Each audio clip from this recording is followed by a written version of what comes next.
श्रीलंका में आर्थिक संकट बहुत ज़्यादा गहरा हो गया है। नए प्रधानमंत्री रनिल विक्रमसिंघे ने सोमवार को अपने खाली खजाने की जानकारी दी और कहा कि उनके देश में सिर्फ एक दिन का पेट्रोल बचा है। प्रधानमंत्री ने यह भी बताया कि श्रीलंका की कमाई सिर्फ 1.6 लाख करोड़ रुपए है, जबकि खर्च 4 लाख करोड़ रुपए से ज़्यादा है।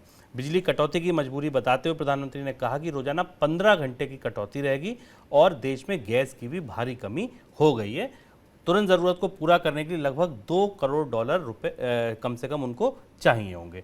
दवा और सर्जिकल उपकरण की सप्लाई करने वाली कंपनियों को 4 महीने से भुगतान नहीं हुआ है, जिसकी वजह से वहाँ दवाओं की भी भारी किल्लत हो गई है। सर, श्रीलंका के पास अब विकल्प बचे क्या हैं, उभरने के रास्ते क्या हैं? शुभ, श्रीलंका में कल रनिल विक्रमसिंघे का जो ट्वीट है और जो लंबा थ्रेड है, उसके पढ़ने के बाद आप एक चीज़ तो समझ सकते हैं कि देश सिंक कर रहा है, ये डूब रहा है लगभग। अगर आप प्रधानमंत्री के पूरे बयान को खोलकर समझने की कोशिश करें तो वो श्रीलंका में भुखमरी की तरफ बढ़ने का इशारा कर रहे हैं, जो आंकड़े उन्होंने दिए हैं। और यहाँ अब पूरी दुनिया की ग्लोबल कम्युनिटी को एक तरह से इमरजेंसी एड लेकर श्रीलंका की तरफ जाना पड़ेगा, नहीं तो श्रीलंका में पेट्रोल खत्म हो गया। कल एक दिन का पेट्रोल था, आज से पेट्रोल खत्म हो गया। लॉकडाउन की स्थिति है, घरों में लोगों को बंद कर दिया गया है ताकि कोई चीज़ उपलब्ध नहीं है। बिजली की कटौती की जानकारी आपने दी।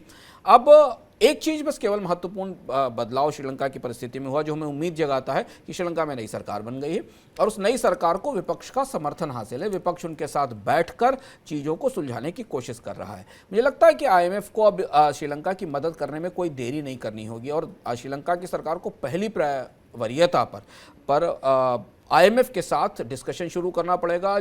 जिनसे उसने कर्ज ले रखा है उसे रीस्ट्रक्चर करने की बात शुरू करनी पड़ेगी और ये बहुत तेज रफ्तार से होगी। IMF ने हालांकि संकेत दिए हैं कि वो श्रीलंका को मदद करने के लिए तैयार है, श्रीलंका को बेल आउट देने के लिए तैयार है। टेक्निकल लेवल पर चर्चाएं शुरू हो गई हैं, लेकिन अगर IMF ने देर की या अंतर्राष्ट्रीय समुदाय ने श्रीलंका को देर की तो श्रीलंका डूबेगा। सिंकिंग जैसी फीलिंग हमें श्रीलंका के कल जो आधिकारिक बयान आया श्रीलंका की सरकार की तरफ से, उसमें हमें दिखाई दे रही है। और जो सबसे महत्वपूर्ण बात यह है कि श्रीलंका को तत्काल अगले 1 हफ्ते 2 हफ्ते के भीतर फूड हेल्प की भी ज़रूरत पड़ेगी, खाद्यान्न की ज़रूरत भी पड़ेगी, जो बहुत ज़रूरी है। तो श्रीलंका पर हमारी निगाहें करीब से बनी रहेंगी और आज से लेकर कल तक 2-3 दिन तक शायद कुछ गतिविधियां अंतर्राष्ट्रीय समुदाय में तेज़ी से दिखाई दें, जिससे श्रीलंका को कुछ मदद पहुंच सके।